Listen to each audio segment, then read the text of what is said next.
And I want you to go back with me to what David said in Psalm 23, verse number 5. He says, the Lord is my shepherd, obviously. Then he says, you now take me through the valley and you prepare a place for me in the presence of my enemies. And then he says this, you anoint my head with oil. Would you say that phrase with me? You anoint my head with oil.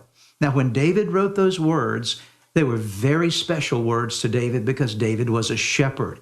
And shepherds appreciate and use very strategically oil upon their sheep.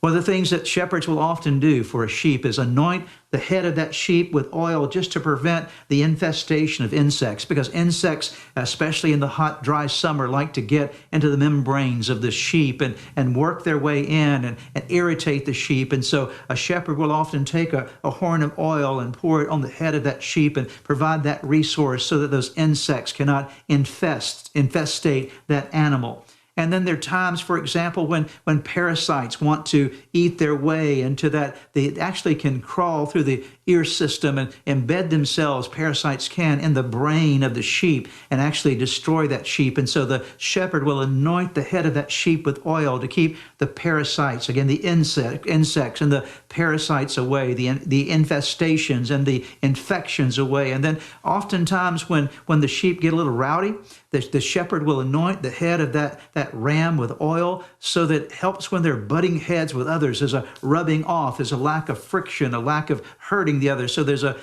paving of the way, or if you will, an oiling, a lubrication of the head of that animal so that there's less conflict and less pain in the interactions they have with the other animals. What I want you to see is that when David said he anoints my head with oil, he said God not only has got me where he wants me to be, he went ahead of me, he found the pasture land for me, he prepared the way so that I could get here, but then when I get there, he anoints my head with oil so that my experience there can be a blessed experience. So that the spiritual insects and the spiritual parasites and the spiritual conflict that would normally create issues in my life are now able to be dealt with more adequately and more effectively and more successfully and more victoriously because he anoints my head with oil.